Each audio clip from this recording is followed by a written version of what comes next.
Hi, Alissa. Hey, Katy. Welcome to our listeners' favorite episode of the year, the Profile of Home Buyers and Sellers. Woohoo! 2024 edition. You guys love some data. This is our third or fourth time. Definitely third, maybe fourth. Yeah, to do this report. It is shockingly well received. And the data is very interesting, especially coming off of some unstable years where it's hard to predict things. Now that we have made it to this year of 2025, we can actually look back and see the overall trends. Yes, I remember when we recorded this last year and we're like, look, these numbers are not quite right. And I'll tell you why. It's because the report is run between this one is July of 2023 through June of 2024. Yes. Okay. And we are obviously going through it at the end of 2024 and airing at the beginning of 2025. You have to keep in mind, it's not talking about how you feel about the market today, because that's 6 months is not actually in the report. Right. And it's not even necessarily January to December. No, it's July to June. Right. So that's what we're covering, July of 2023. But remember, last year we were like, the end of 2023 was so hard. It was. I feel like July of 2023 through June of 2024 was a very similar I think that's year. An accurate description of what's been going on. So Agreed. This should be a little bit better than last year's. It was still riding that high of low interest rates and all that jazz. Yeah, those are gone now. Okay. And the people who are actually surveyed are recent home buyers or sellers who completed a transaction between those dates. This report has been published since 1981. So there is a lot of historical data here that we're not going to go through. We're just going to do this year's. But I just find it to be interesting because if you're a member of NAR, the National Association of Realtors, you can go to the website, log in, and download the summary. I believe the summary part is free. And that's like a solid 14 pages. And honestly, that's all we're going to go over today. And it's all you really needed. The full report you can get. No, I lied. The summary cost me $15. Okay, as a member. If you're not, it's like $100 or something. Wow. And the whole report is like $200. But other professions, other industries use this report. So they go and buy it because they need this data. Yes. Okay, but we need it just to know how our business is running. All right, so are you ready to get into it? What part are you most interested to hear about? So Katy, this report is hundreds of pages. Yeah.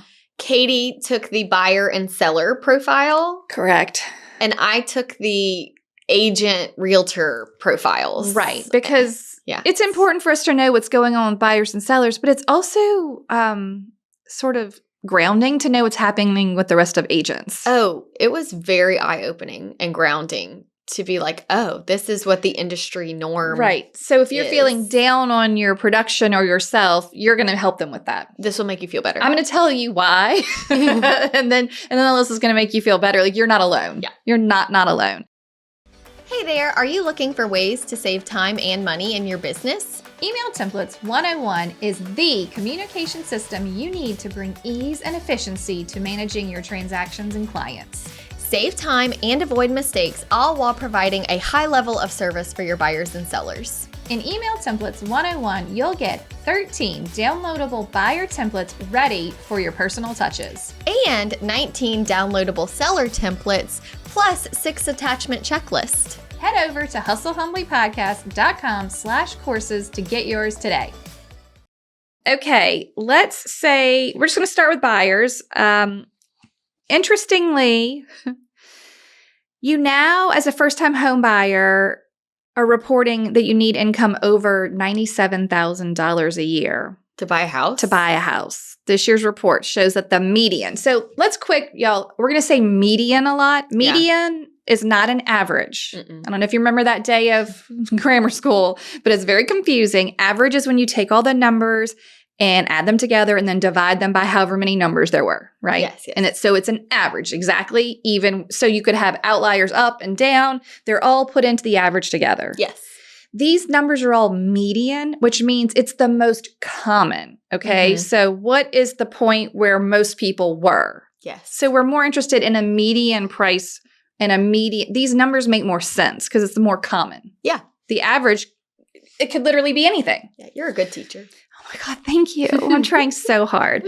Okay, so repeat buyers have been using the highest down payment seen since 2003.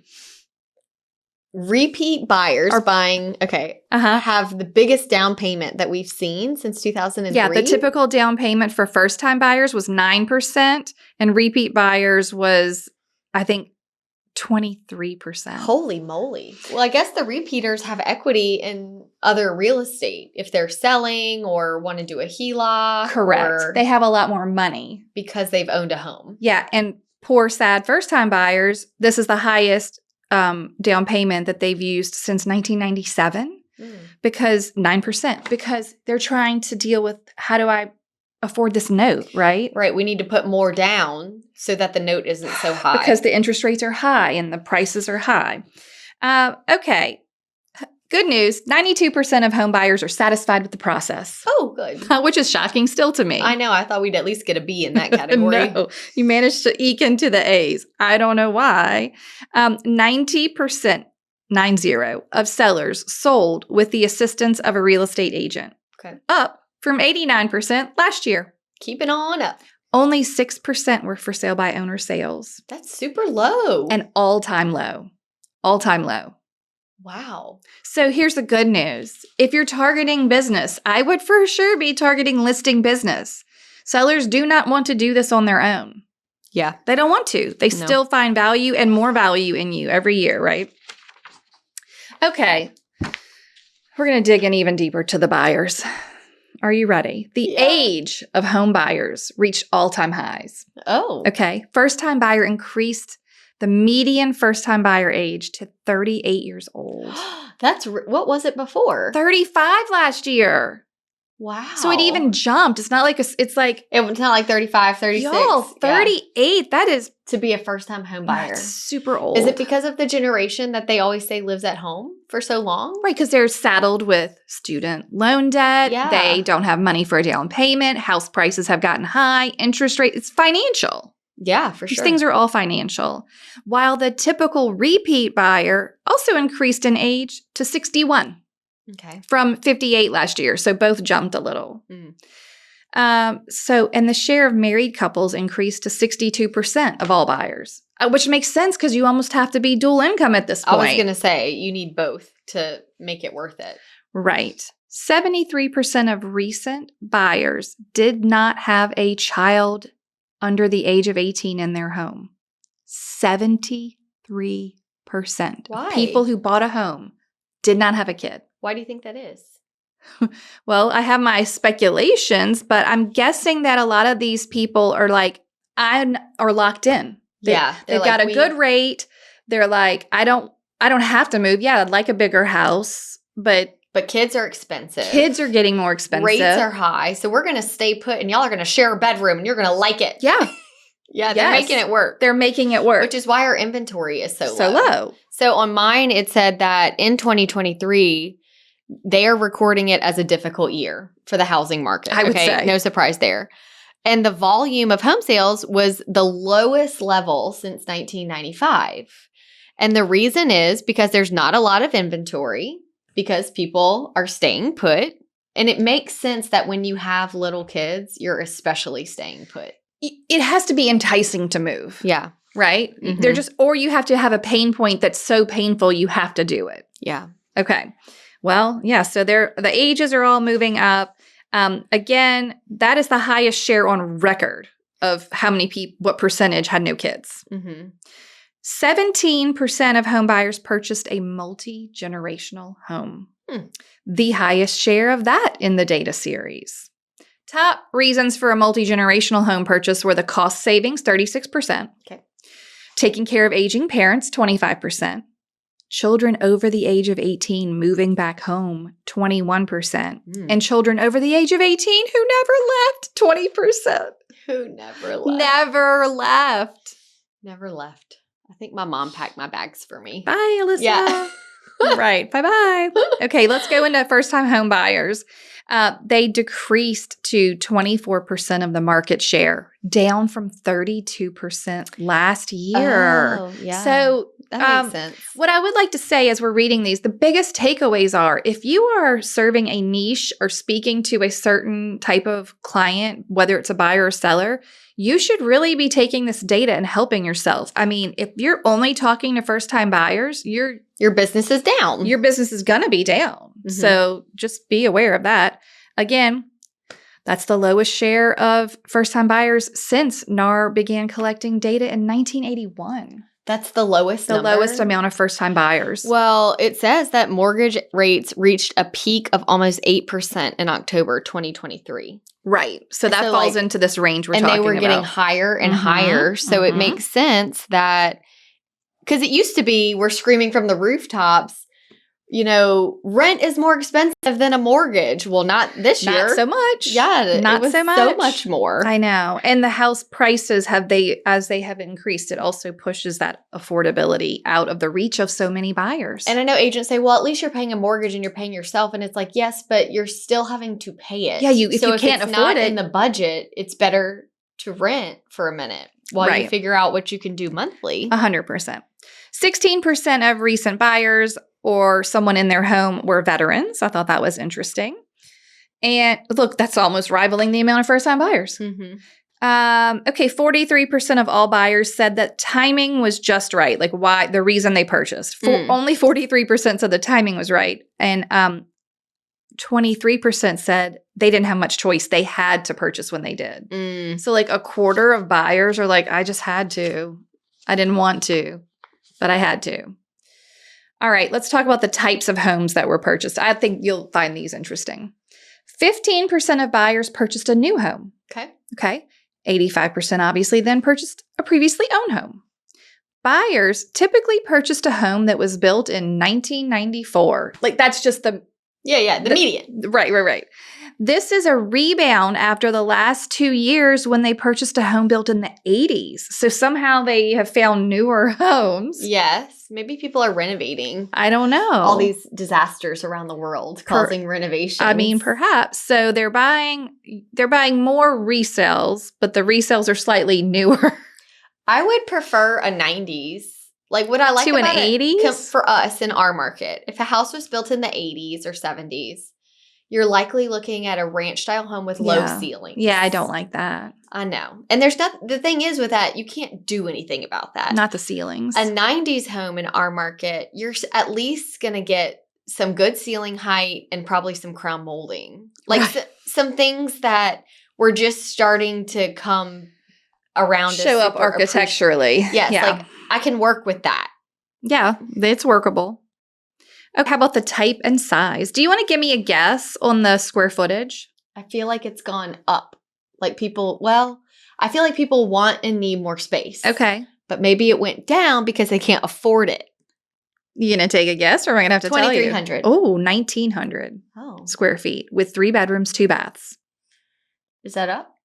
It didn't tell me. Sorry. Okay. But it does sound up. I feel like last year it was 1,800 or something. Yeah, I think but I don't remember, to be honest with you. So 1,900, 3 bedroom. 2 bath. The distance they're moving. Remember all the remote workers and they all move far, far away? The median distance between the home that recent buyers purchased and the home that they moved from was 20 miles. Okay. This is down, which makes sense, from 2022 when it was 50 miles. Because people are like, go out of town. Who cares? I can live and work from anywhere because now I work remotely. Yes, but 20 miles, which is what it is now, is still elevated from the distance of 15 miles, which was from 2018 to 2021. It was always about 15 miles. Like pre-COVID. Now we're still at 20 miles and in 2022, 50. Yeah. So fascinating that you can track it in that way. And we know why. We know why. But you can only see it after it's over. Yeah. And you see the big picture. Yes, correct. The bird's eye view. Correct. Okay. Location of the home purchased. 45% of all buyers purchased in a suburb or subdivision, 23% in a small town, 16% in an urban or central city, 14% in a rural area. 3% in a resort or recreation area. Good for you, 3%. I know, enjoy that retirement. Purchasing in an urban area or central city is the highest share recorded since 2014. So 16% moving into the city is a high share. I wonder if a lot of people are coming back. Probably. Like they moved away during COVID. They're 50 miles away. Now they're isolated, and now they're coming get back in the city. Yeah, I'm sure.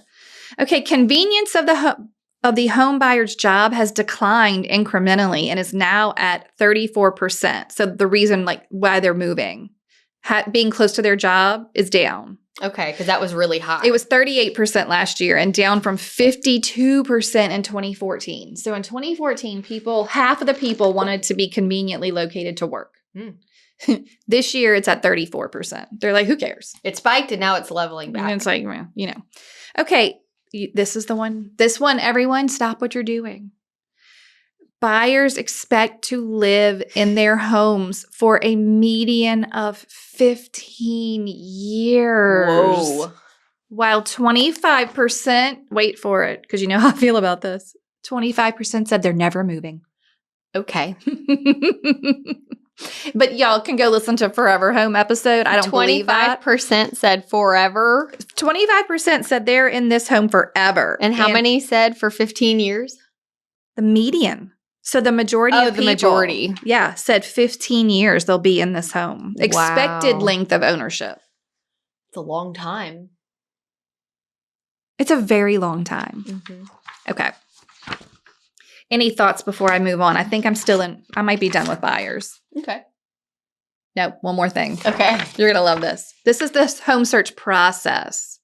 Again, y'all, just reading the summary of this typically 190-page report is fascinating. So, yeah.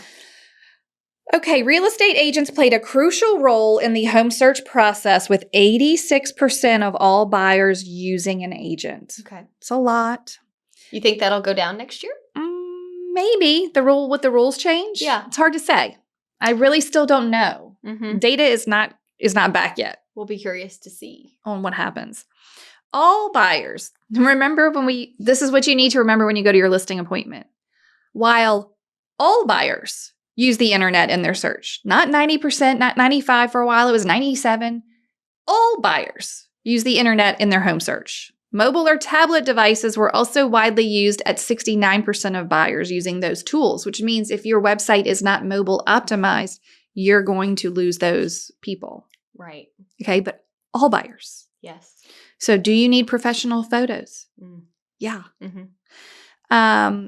Okay, open houses, while not as popular, were still deemed very useful by 23% of buyers. I think that's going to go up even higher. Mm-hmm. Mm-hmm. Okay, website features were considered important, with 41% of buyers finding photos to be very useful. 39% valuing detailed property information, so getting all the information on there, and 31% like a floor plan. Yeah, I love a floor plan. So the buyers like the photos, the detailed information, and a floor plan. Helpful. Okay? Very helpful. All right, buyers spent a median of, give me your guess, how many weeks searching for a home in 2024? 5. 10. Woo. 5 sounded short. They viewed, you want to guess how many homes they viewed? In person. 8. They viewed 7 homes, 2 only online, so 5 in person. Oh. 5 in-person showings. Okay. Okay, 32% of first-time buyers cited saving for a down payment to be the most difficult step. Yeah. So they're like, it's not finding a house. Mm-hmm. It's that I cannot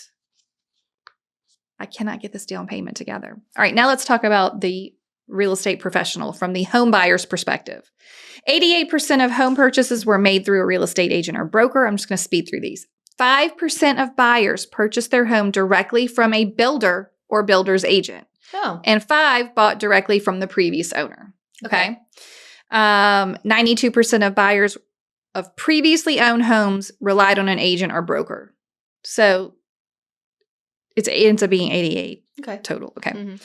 Over half of all buyers, 53%, said their agent helped them understand the home buying process. Good job, y'all. 53? 53% said their agent 53% said their agent helped them understand the process. What about the other 47? Well, that's a great question. It's breaking down what is wanted and the benefits of their agent. So they're having to rank the benefits of their agent.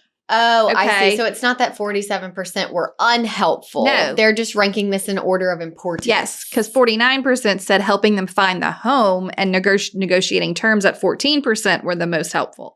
They're ranking. I see. What is the most important to me? But over half were So what did they say was the most important thing that we did for them? Helping them understand the home buying process. Oh, okay. I think that's good. Yeah. The most important thing. Any Joe Schmo can go on the web and find a house. Okay. This service was even more critical. So helping them understand the process for first-time buyers, saying 80% that their agent's assistance in understanding the process was invaluable. 80% of first-time buyers. Yeah. Okay. How the buyer found their real estate agent or broker. Oh, tell me.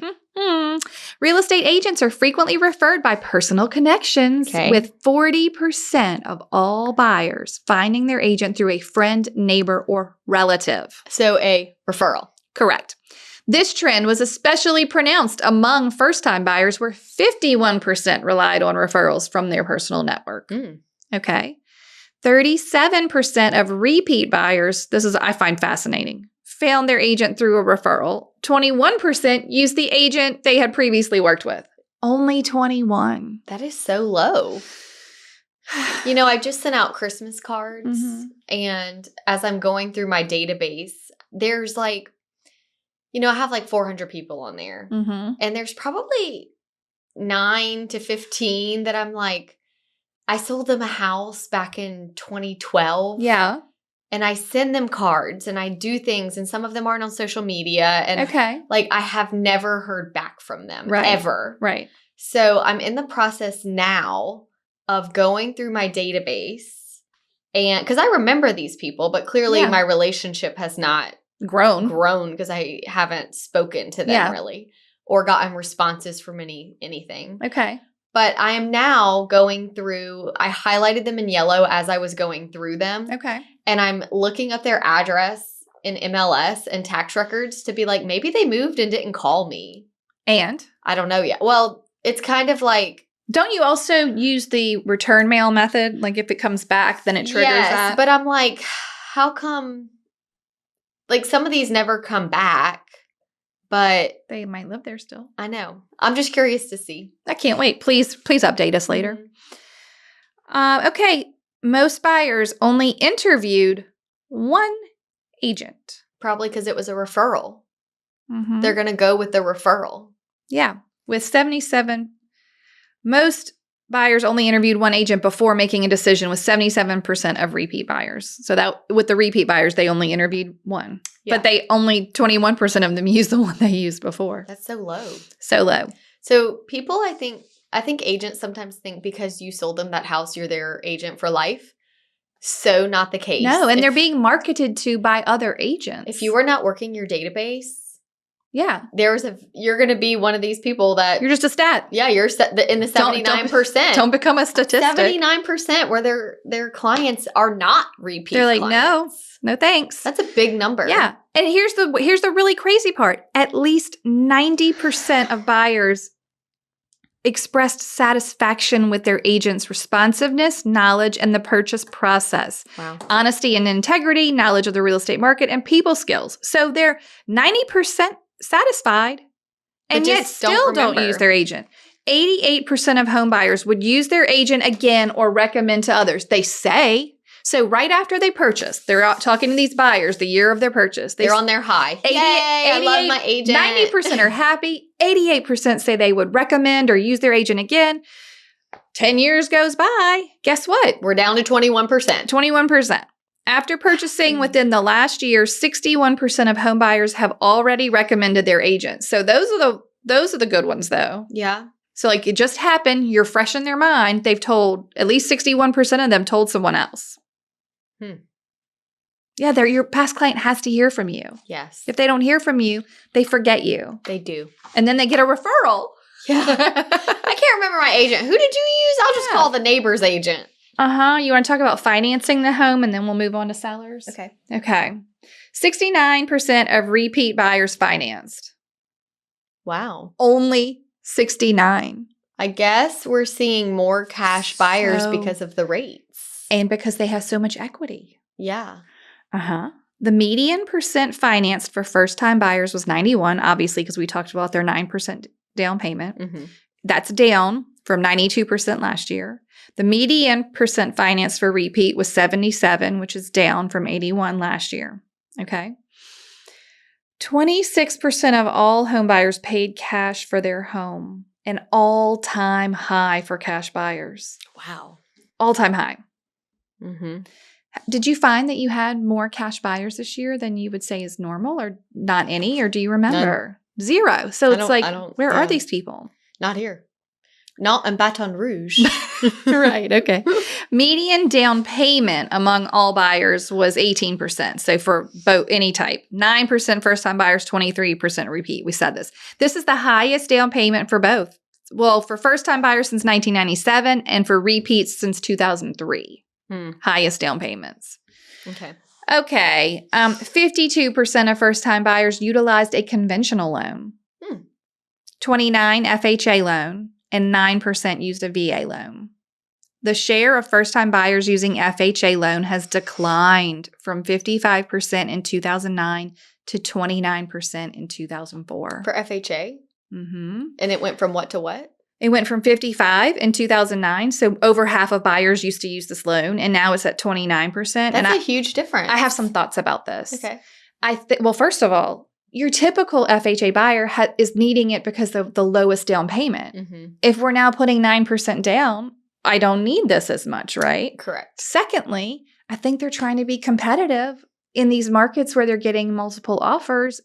Maybe being an FHA borrower was dinging them. Yeah. So they've just started to go conventional. Mm-hmm. I'm guessing. What do you think? Yeah, I think if the goal is to put more down to help your monthly note, FHA is not going to be your answer. Yeah. Yeah,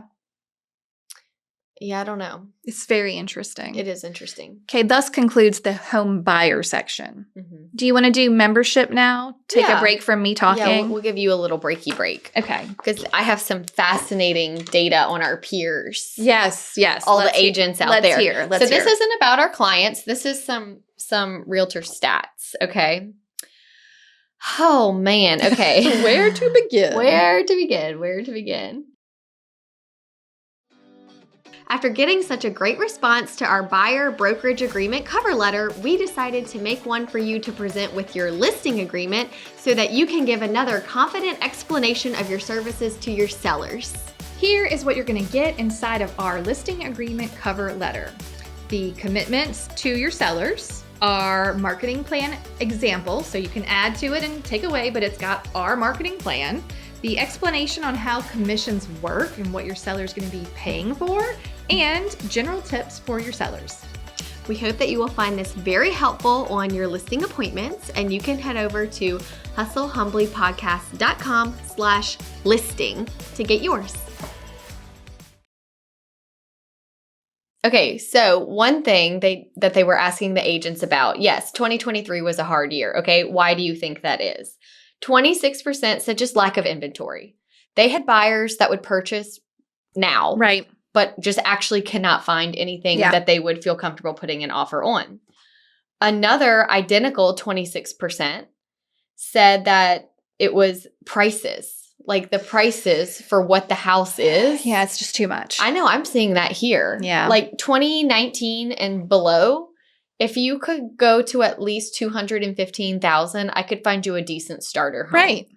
I just don't think I could do that now. What do you think the starter home price seems to be now here locally? I would say at least 250. Yeah, and that's hard. But 275 might be like a sweet spot to get a house that you would want to live in. Yeah. Don't you think? I agree. I think we could find something for 250, but we're going to be digging. And competing. That's the hard part. That is the hard part. Okay. So that's what I think. Okay. And then 9% was just difficulty finding the right house. Okay. which seems redundant. It's hard. You almost can't even be picky because there's nothing to pick from. Yes. But if you're picky, you're in real trouble. Right. Okay. Yeah. So can't be picky right now. No, but like if you have a specific need. Yeah. You know, like if you need something. Right. You might be you need to be in a position where you can sit and wait. Yeah. If that's the case. 10 weeks, apparently. If you have to have, let's say like a guest house. Yeah. For an in-law or something like that. Yeah. You must hope that you're somewhere where you can just live there until that becomes available. Okay. And that you're not under a time crunch. Hopefully. Because if you're under a time crunch, it may not meet your time frame. Right. Maybe it doesn't pop up in that time. Right. 19% of realtors expect that mortgage rates will come down this year. I should hope. Only 19, though, is not a lot. Yeah, I guess. See, I always like to flip the statistics. Yes, but I'm not. 19 is not very much that are like expecting it to come down. So that means like 81% don't expect it to come down. I've read some. It's not. Yeah, I heard It'll stay in high sixes, I think. Right. Through 2025. I mean, we're not going to see 2. You're not going to maybe see I a 5. don't want to. You're not going to see a 5 in 2025. You don't think? Not what I'm reading. I think it'll stay in a high 6. Maybe mid 6. I think we could be high 5s, low 6. I think that's very optimistic. Very optimistic. Okay. But okay, we'll see. We'll see. But regardless, only 19% of people think it's going down. Okay. There was a lot of good statistics in this report this year about comparing how long people have been in the business. Yes. And I was like, okay, this is helpful. And I also think it gives good perspective. Okay. I think also too, I started so young and, because I look younger than a lot of other agents, sometimes people are like, well, how are you doing it? I'm like, well, I've been doing this for 14 years. Yeah. And they're like, oh, I'm only in my second year, but I want to do what you're doing. Can't. And I'm like, you can't. And my second year, I don't want to repeat it. I put in my time. Yeah, right. I already did all that. I did all that. So I think it's very important. I know that when we're new agents, we want to rush, make money. I need money, must support family. But that's just not the real estate world. It's just not how it works. I can't wait for you to tell us the incomes. In fact, I don't ever want to hear them. I know. Let me skip. I'm actually going to go to the chart because I liked the chart. Okay. Oh, man. For agents who had been in the business 2 years or less. Okay. Our new friends. Our new friends here. 62% made less than $10,000. Okay. So 62% of agents. So if you have been in the business for 2 years or less and you made more than $10,000. You're way above average. You're above average. Way to go. Congratulations. I don't know how you put food on the table, but. The next highest is 14%. Okay. Made between $10,000 and $25,000. Okay. Still in the same new agent. So that would be 76% made less than $25,000. Right. If you add those two together. Okay. See what I'm saying? See what I'm saying? I got you. 2% made $150,000 or more. Wow. So there are some 2%ers out there that are breaking some records. What an anomaly. I know. Would love to know. We don't compare ourselves to them, though. No, we don't. That's hilarious. No. Okay. Let's compare it to the 16 years or more. Okay. People who've been in there a minute. If you have been in the business for 16 years or more, only 9% made less than $10,000. And they probably did that very intentionally. Yeah, they're probably part-time at this point. On the way to retirement. 16 years. I mean, it's a long time. How many years have you been in the business? I'm working in, I'm into my 20th. It'll be 20 years in August. This will be your 20th? It's my 20th anniversary. That's a big deal. In August. It's a long time. That's a very big deal. Yeah. Well, I feel like I need to write this down. What are you going to do then? I don't know. Send me a note. You survived 20 years. Yeah. You survived 20 Congrats, years. Katy. Whoop, whoop. But the highest percentage of agents 16 years or more. Okay. The highest percentage of income was 30%. Okay. Made at least $150,000 or more. Yeah. So 16 years. Yeah. Now, I wish YouTube could like see this chart. I know you can't, YouTube. Can't. But I think this is a great way to set your expectations for new agents. 2%, 2 years or less, made $150,000. Ignore. And then 3 to 5 years, 11% made $150,000 or more. Okay. 6 to 15 years, 23% made $150,000 or more. And then by the time we got to 16 years or more, we were at 30%. Right, because the longer you're in it, and the more likely you are to stay in it. Yes. If you're doing well. Yes. Right? So like it's almost like by the time you get to 16 plus years, they're like, well, we stayed because it's working. Correct. And I worked it, it's working. And that would be the worst time to cancel. You put the work in. You already did all the work. You have finally started making money. You're on the train. Don't give up. That's what I'm like. You're on the train. You almost have to jump off while it's rolling. Like it's not, you don't just leave the train. One thing I thought very interesting, I thought with the new like buyer rep agreement and things like that, I know that when this survey was taken, the buyer rep agreement was being talked about. It was not officially. Yeah. So I'm curious to see these numbers next year. It'll be real fascinating. Because I kind of thought with the interest rates being high, it's a hard market, throw in the buyer rep agreement, which makes some people uncomfortable. Yeah. We were going to see a lot of people not renewing, but that wouldn't be reflected in this report. No. It'll be reflected in.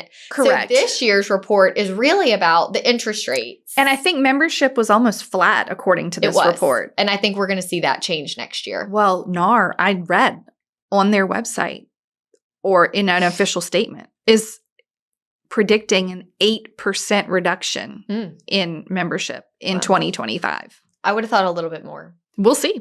Kind of hoping for a little bit more.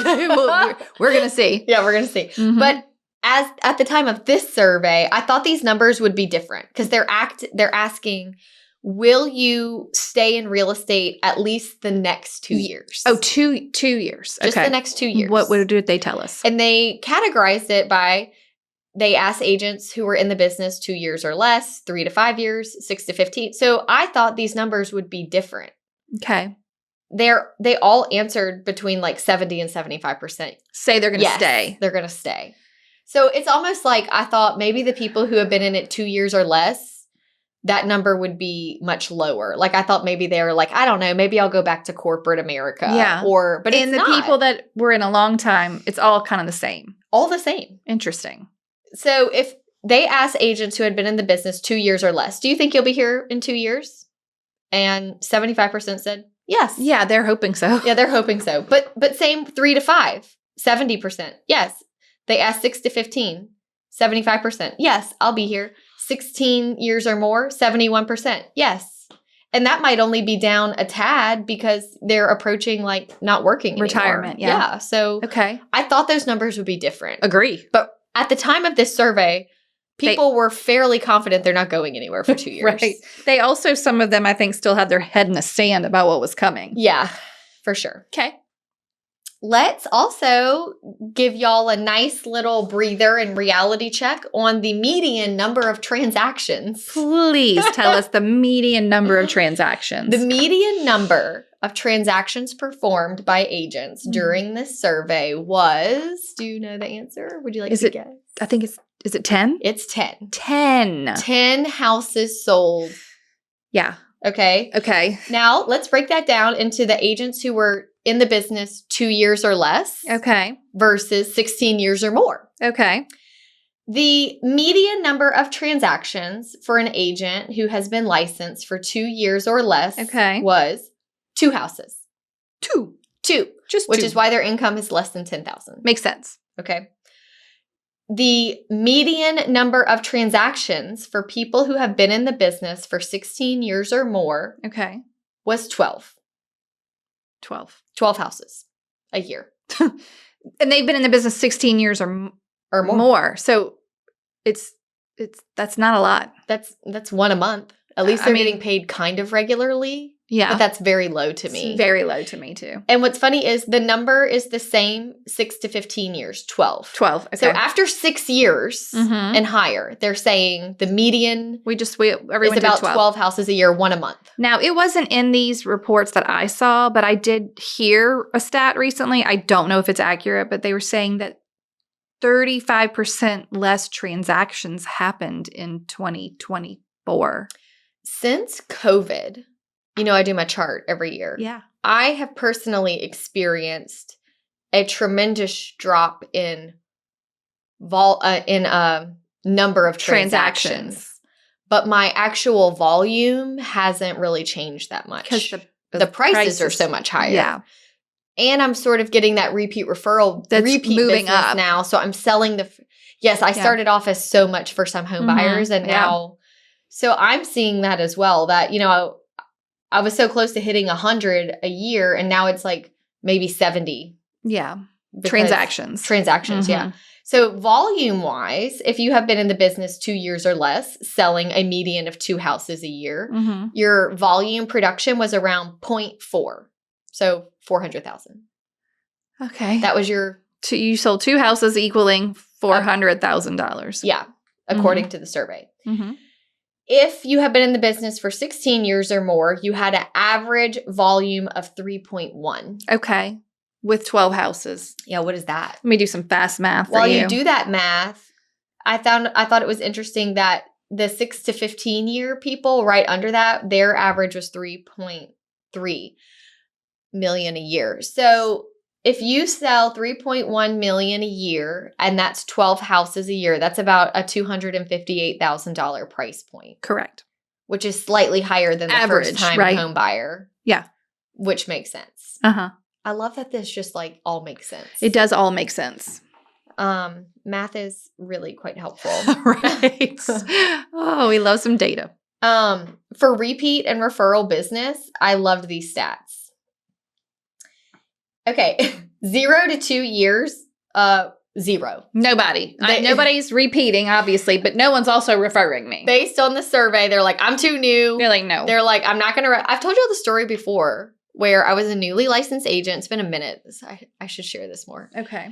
And my dad calls me and he's like, hey, Alissa, we just had a family friend call.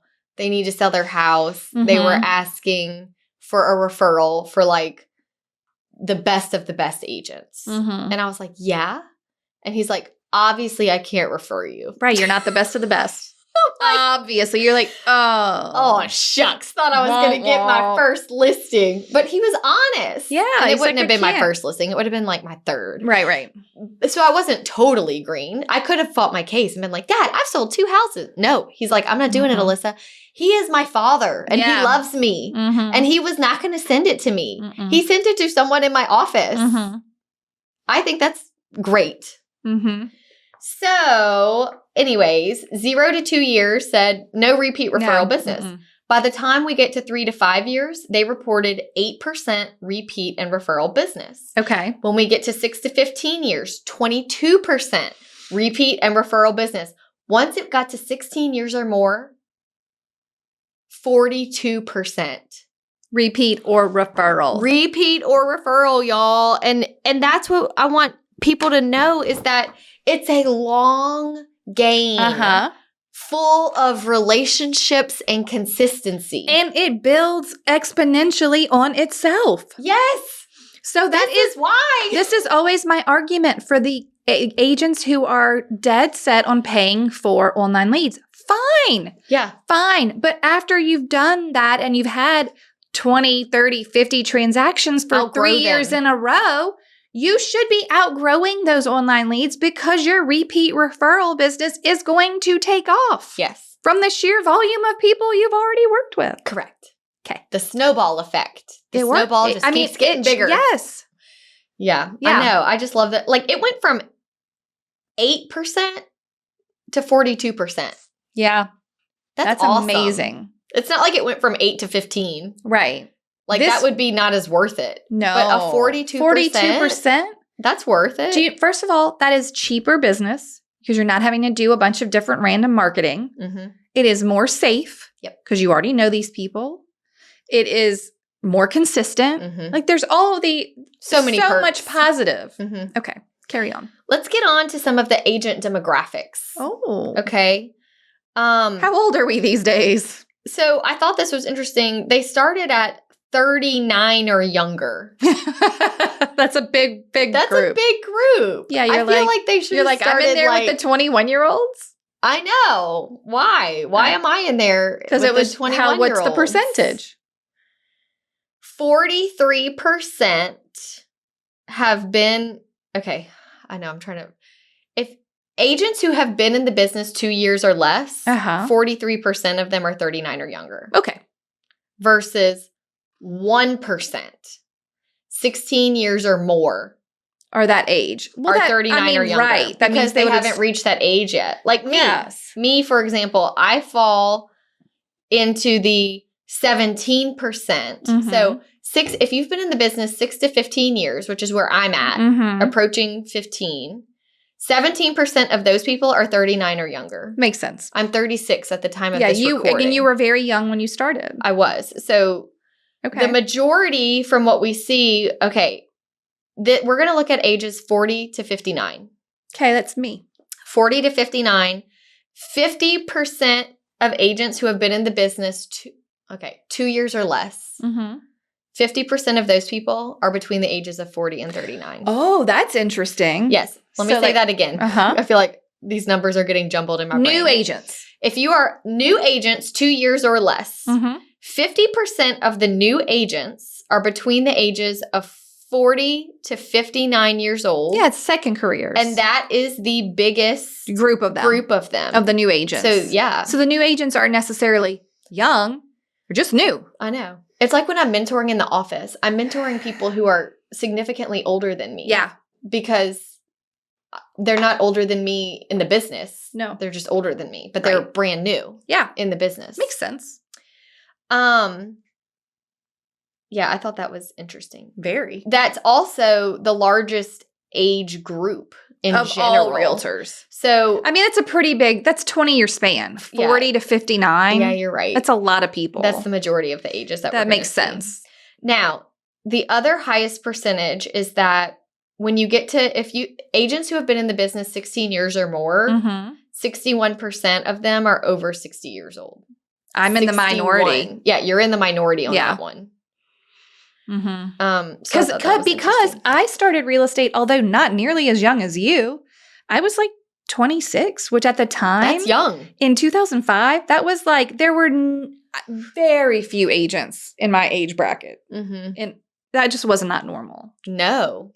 Even when I got licensed in 2011, that wasn't normal. It's not even normal now. No, it's not. If you look at the numbers. Yeah, the median age of new agents is 42. The median age of agents who have been in the business over 16 years is 62. Yeah.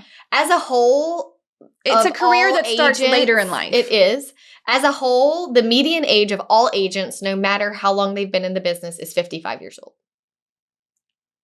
That's pretty old. Yeah. A career. A whole field. I think we are seeing it come down, but not as quickly as I thought. No. So the median of all the agents is 55. Okay. One more stat. They asked, is real estate your only occupation? Ooh. Okay, let's look at these stats. If you've been in the business 2 years or less, 55% said, yes, real estate is my only occupation. Okay. 55%. Okay. Next category is 3 to 5. It gets a little better. 65% say, yes, real estate is my only occupation. So as their business grows, they're able to let go. Yeah. When you get to the next level, 6 to 15 years, 79% say, yes, this is my only job. And by the time you get to 16 years or more, 86% say, yes, real estate is my only occupation. Yeah.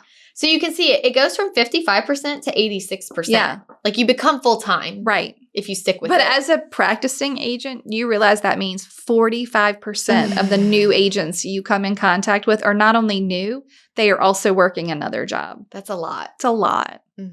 It's a lot. Yeah.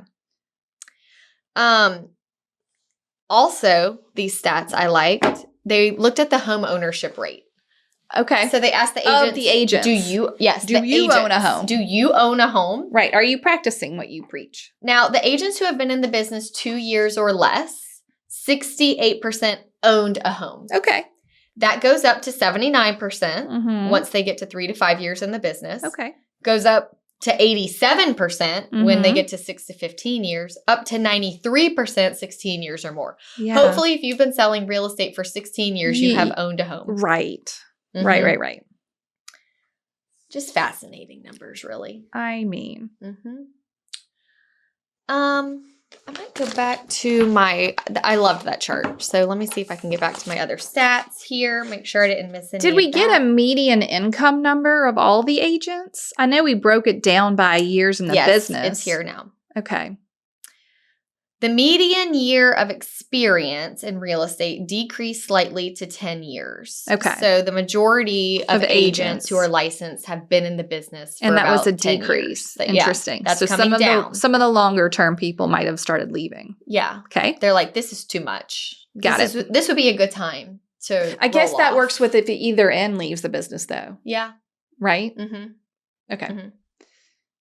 Those with 2 years of experience increased from 17 to 18%. And those with 16 years of experience or more stayed flat. So the market conditions did not affect those agents renewing their license. They just were like, we'll stick this out. We've seen worse. And honestly. No. And I was going to say, when I talk to the agents in my office who have been doing this since like the 70s. We have seen worse. Yeah. They are cool as a cucumber. Always. Right. I'm like, how do you do this? They're like, I've been doing this a long time. Right. They're like, because you think it's real estate is up and down and those are tiny little yearly cycles. Yeah. What some of us have seen is the actual implosion of the whole market. Yeah. Can you imagine having that kind of perspective on real estate, having been in the market like 30 years? Oh, like they've seen it all. All of it. They saw a 18% interest rate. There's like, whatever, That's 7. why they are cool as a cucumber. And I'm like, look at you. You're just so cool. Interesting. I want to be that cool. 73% of agents are certain they will remain in the market. Okay, we've talked about that. Ready for income. Yes. Tell us the numbers. The median gross income of a realtor is $55,800. Gross means pre-tax. Yeah. Yeah. So let's just off the top take at least 20% off of that. I mean, and this number is down from 2022 a little bit. That's $44,000. And then you had a median expenses, right? Yeah. So according to this report, the median expenses were $8,450. Okay. So I took off 20% for taxes and I took off the expenses. And so your median realtor is walking away with $35,550. Yeah. $35,000. About what you're making. So if we divide that by 12 months, so just under $3,000 a month. $3,000 a month is the amount of income for the median. That means the majority of agents. No matter how long you've been in the business. None of the other things. Not your age, not your years. So if you're gross netting, netting at least 30, you're in the median. You're in the majority. These are the numbers that I want to hold on a big giant sign in front of the DOJ. Yes. Who do you think we are? Right. We're like, yes, there are the outliers that are making big numbers, but the literal majority of us are barely making enough to survive. Yeah. Okay, keep going. It's just getting more into the reminder that 62% of new members made less than $10,000. Less than $10,000. Gross. Yeah. Gross. It's just insane. In the last year, expenses increased to $8,450. We were trying to figure out what we thought that might be. But I think that it's because it's everyone. So it's got to be your dues, your, car expense, your marketing, anything. Oh, I thought this was interesting. So realtors frequently have had careers in other fields prior to real estate. Yes, tell us what they are. The most common being in sales and retail. That's you, Katy. I was in retail. Followed by management, business, and financial professions. Only 6% indicated that real estate is their first career. That's you. That's me. Such a small percentage. Yeah, such a small percentage. Like, it was me. But it also makes sense because the ages are not super low. So even when we look back at this chart of agents who have been in the business 2 years or less, their median age is 42 years old. Right. You've worked before you're 42 years old. Likely. Yes. So Likely. It's like, unless you are actually graduating high school or college and jumping straight into real estate. Right. You're going to have another job. career. Agree. Do you want to take a break and go to sellers a little bit? Are you ready? Yeah, I'll do it. Are you about to be done? I don't know. It's hard to say. I'll do sellers for a bit. Okay. Hang on to where you are, and you can see if there's any hot items you need to share. Okay, so here's your profile of home sellers and their experience.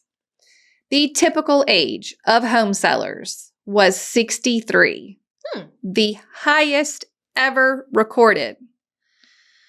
Now, I would like to say people also live longer. So, of course, these numbers should skew up. Like, people are probably staying in their homes a little longer. They're living a little longer. But even still, your average home seller was 63. Okay. Of all the homes sold on the market, 77% did not have children under the age of 18 residing in the home. That's just crazy. So crazy. So, like, again, who are you talking to? Who is your niche? If you're talking to people who have children as your main source of listing business, that doesn't jive with the numbers. Right. You should maybe be also adding in some downsizers or people who are retiring, or maybe they're moving to another state as they age or whatever. Like, that's who's actually selling their homes. Yeah. 18% of home sellers purchased a home in another region. Okay. Moving away.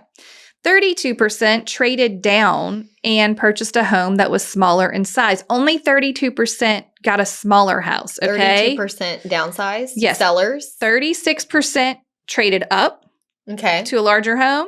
30% bought similar size. Okay. And 32 went down so in it must size. have just been a location thing if they bought similar. Okay, so 52% of all sellers purchased a home newer than their previous home. I can understand that. Half of them are like, we don't want the maintenance. They're not necessarily looking for downsize. Just like, can I get something newer, easier to deal with? I just helped a family downsize, and their home was huge and gorgeous and a lot of maintenance. They bought a smaller home that was more expensive than so they did not downsize on a price point. Yeah. Their new home cost significantly more than the home they left, but it was much smaller. But man, it was pretty. Yeah. Everything was new. All the bells and whistles. That's right. Desire to move closer to friends and family at 23% is the most common reason to sell. Okay. But 23% is still not a big percentage. Followed by their home was too small, 12%. Home was too large, 11%. And the neighborhood was becoming less desirable, 10%. Okay, tenure in the home. Are you ready? How long do you think sellers this year were in the median they were in their home? 9. 10. Okay, 10 years they were in Same their as house. last year. So people are staying in their home for 10 years. It was higher than reported from 2000 to 2008, so that 8-year span, when tenure in a home was only, y'all, 6 years. That was the bubble years. You see, it was easy to get a mortgage. Rates were pretty decent. There were a lot of houses to choose from. Like, from 2000 to 2008, people were like, every 6 years, let's just move. Yeah. Now they're change of scenery. Now they're like, nope. We'll stay put a little bit longer. 10 years. Okay, so the final sales price, y'all, this is time on the market and incentives to buyers that we're on, and sales price. The final sales price was a median of 100% of the final listing price. What? The medians, the majority of homes sold for list price. Wow. The final list price, it says. So I guess if you had a price reduction, that would still count as selling for 100%. Yeah. And it also, like, you know what I'm seeing a lot of in this last year during the time of this survey as rates are high? buyers are paying list price, but asking for a lot of closing costs because they're buying down their rate. Right. They're focusing on cash needed. Yeah. So they're like, I'll just pay list price if I can get some help with the cash to get the rate down. Yeah. And 100% is the highest recorded median since 2002. So obviously it's like record-setting high.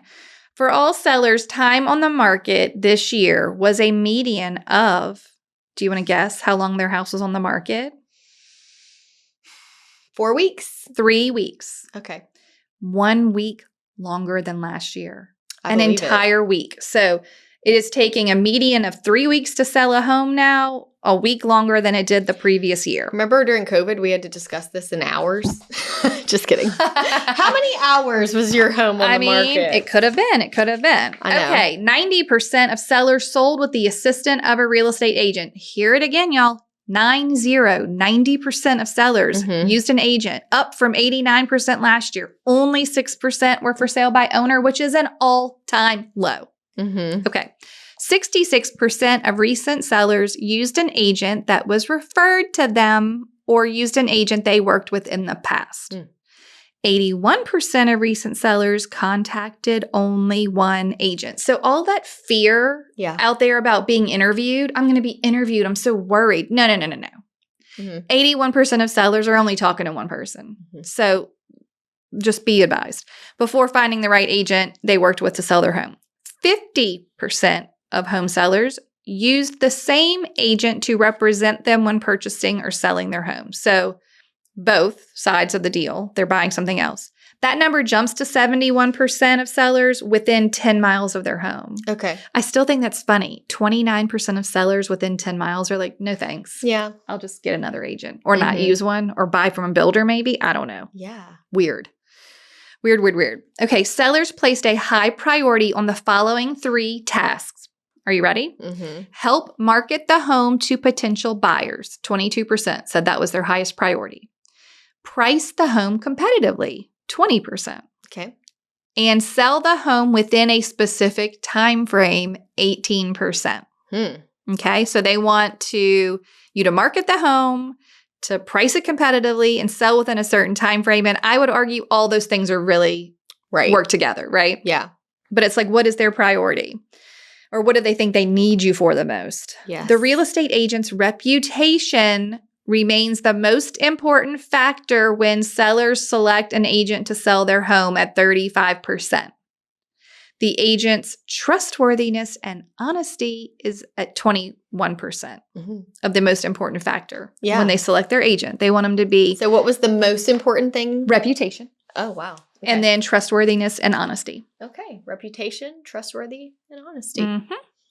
Okay. Methods used to market the home. I thought this was really fascinating. Yeah. Agents reported 58% hosted an open house. Wow. 58%.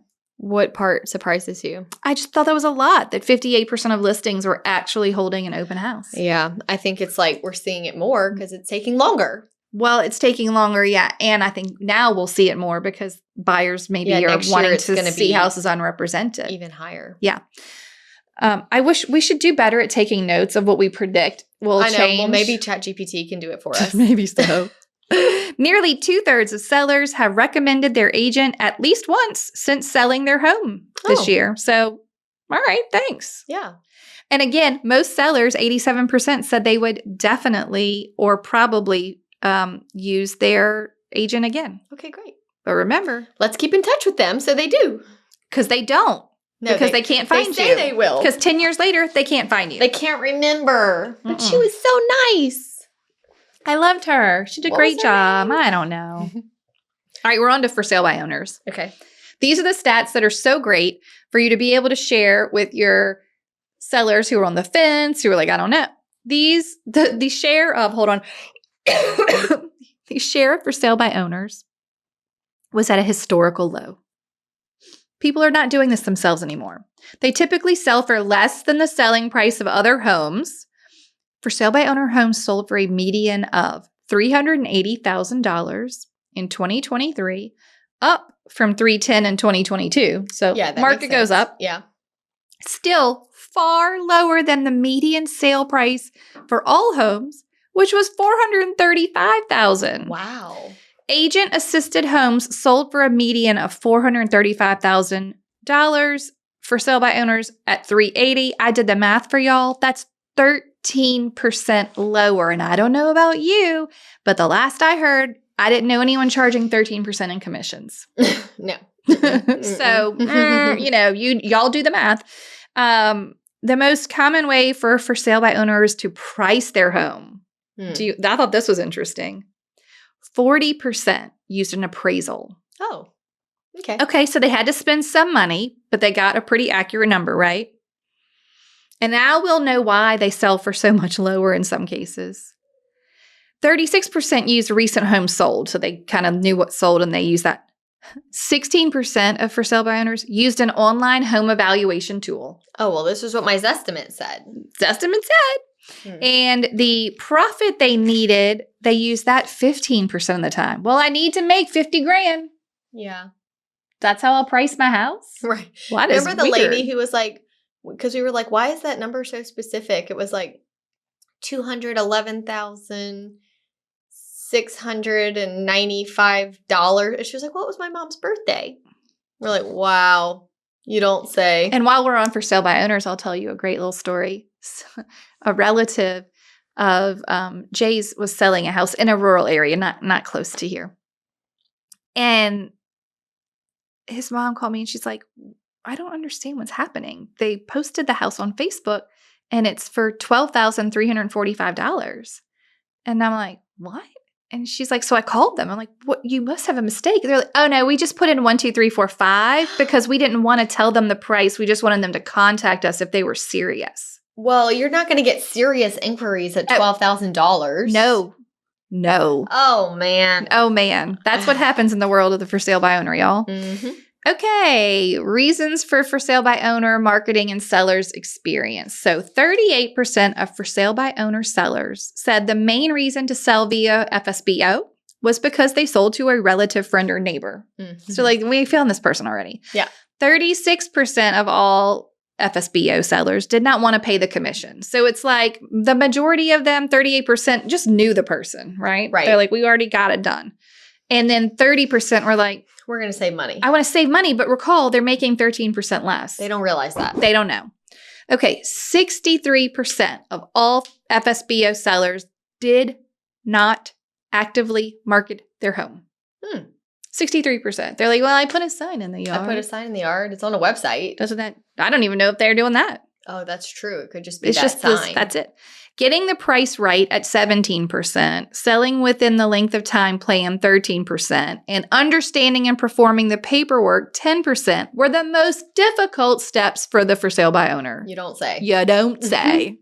Can't get the price right. I don't know how to sell it as quickly as I want. And I can't understand how to do this paperwork. Where do I get these forms? Where do I get all this stuff from?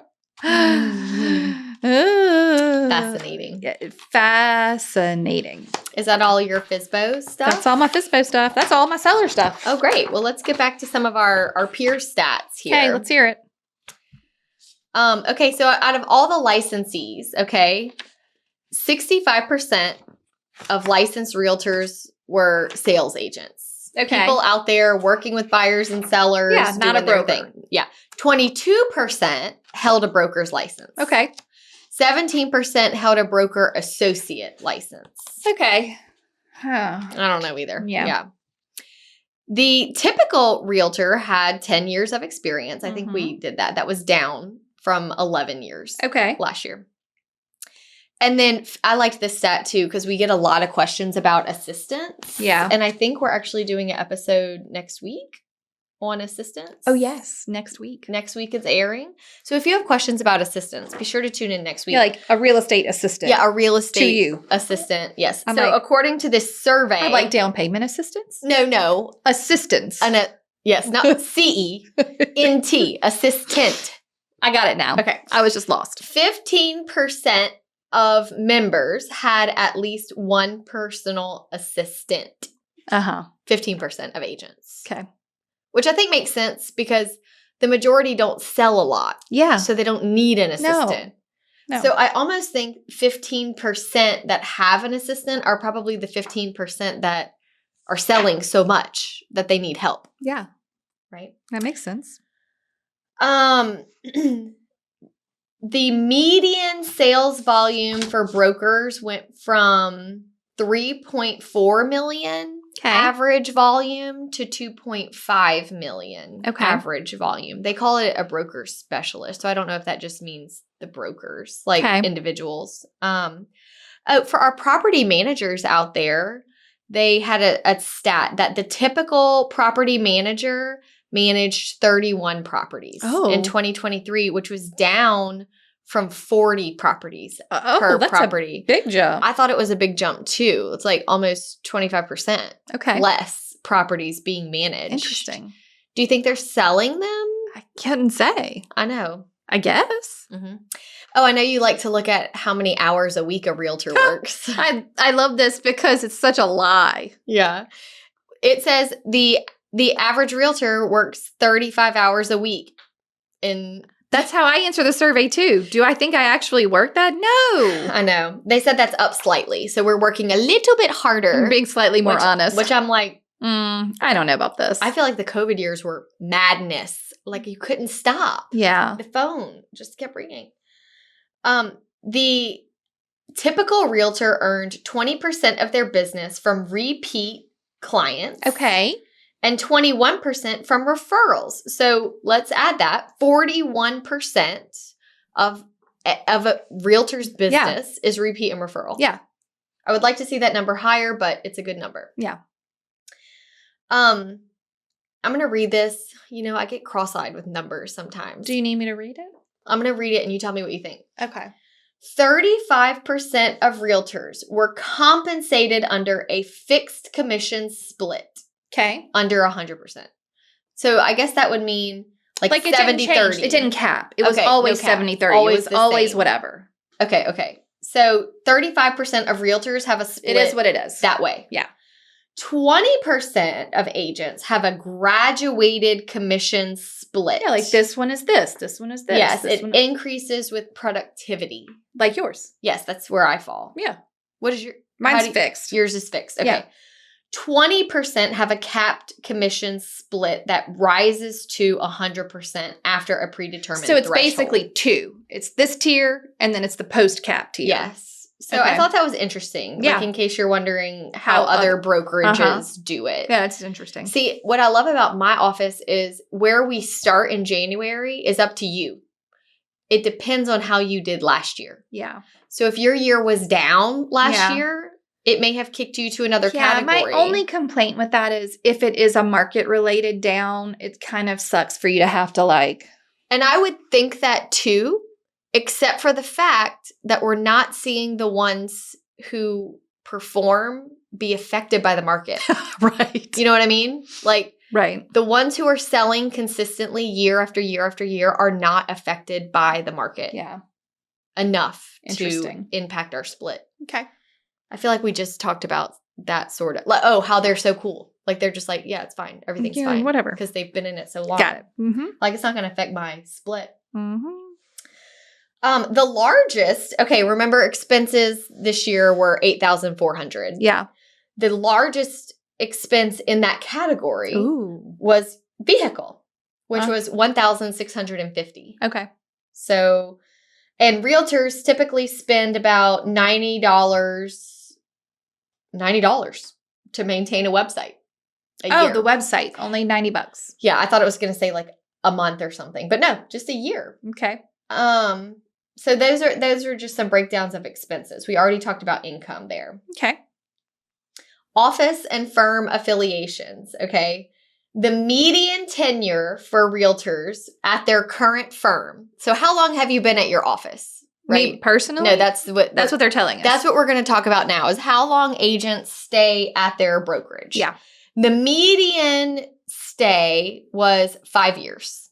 Okay. Which is slightly down. Okay. People are moving around a bit. Yeah, it doesn't say what it was before. It just says that it's slightly down. Okay. 53% of brokers, if you're a broker and curious about this, 53% of brokers have some ownership interest in their firm. Okay, yeah. 37%. I'm not doing all that work for... Yeah, a salary. Maybe it's a good salary. I hope. 37% reporting having sole ownership. Okay, so only 37% of brokers own their firm completely. Got it. Which is actually an increase from 31%. Okay. So we're seeing more broker owners. Got it. And 8% of realtors worked for a firm that was bought or merged in the last 2 years. Oh, you don't say. That's me. That's you. Yeah, and I think that number will be higher too next year because with the lawsuit, lots of firms sold and merged and shut down and all of that. Yeah. I was wanting to see like how many people have never switched, but they don't have that stat. Oh, they don't tell you? Because I'd be in that too. You're right. That would be a very low number. Yeah, very low. Of never switchers. Mm-hmm. Yeah. 96% of agents use a smartphone. Duh. Right. What are Tell the me other something I don't know. doing? Right. They don't have a phone. Okay, we're going to move on though to communication. Okay. Realtors most often communicate with current clients the most via text messaging. Mm-hmm. So it came out to 94%. Okay. Calls on the phone, 91%. Mm-hmm. And email at 89%. Mm-hmm. I guess they didn't include, this is under technology. Yeah. So that's how I was like, do they ever meet in person? Oh, right. But they're like, here. What tech are you using to talk to your clients? Mm-hmm. Okay. Okay, we're going to move on to some of our realtor demographics. 65% of all realtors are female college graduates. 65% female college graduates. Mm-hmm. Okay. Up from 62%. Interesting. 59% of realtors said that real estate was their only occupation now and pre-COVID. Like before COVID and after COVID. Yeah. 16% had other income pre-COVID, but then pivoted to only work in real estate. Okay. I still can't believe that 41% of agents have another source of income. I know. That's a lot. Yeah. Interesting. So 85% of agents own their primary residence and 39% own a secondary property. Oh, that's good. 39% of agents have an investment? Yeah. I love that. I do too. Good job, guys. Yeah, way to go. Proud of y'all. Yeah. I feel like this was a little bit redundant. Okay. I think that we've hit the highlights. Okay, great. I think the rest is just charts sort of recapping, and I can't show you all that. No. So. And again, the summaries of these are very good. They're worth we're sharing with you the summary of the summary, right? Yes. But they're worth reading. I read every word of the summary and found it to be riveting.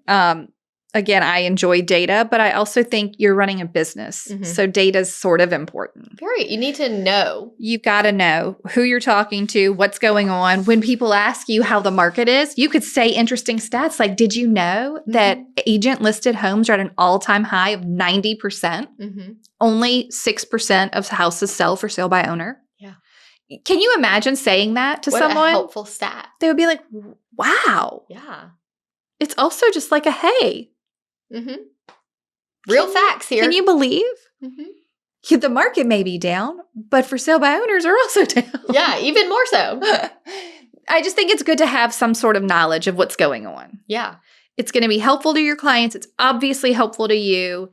Of course, we shared the membership stats just so you don't feel alone. Yeah, the comparison game is hard. Like, look at these numbers. I mean, what are you comparing yourself to? Right. There's a lot of people in the same boat as you. I'm just so glad that y'all like this episode, which forces me to read the report. Yeah, I know. Because I wasn't reading it every year. No, but now y'all make us, and I am thankful for that. Now I would think I would continue to read it. It's very interesting. It is.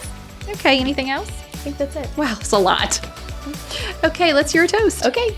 Hi, my name is Monica Reyna from Fort Worth, Texas, and I would like to toast Naomi Tiddark. We do not work for the same brokerage, but she introduced me to Hustle Humbly a couple of years ago, and I listen faithfully every Monday. I love listening to Katy and Alissa because they make Mondays fun. And thank you, Naomi, for being a great friend and fellow real estate agent.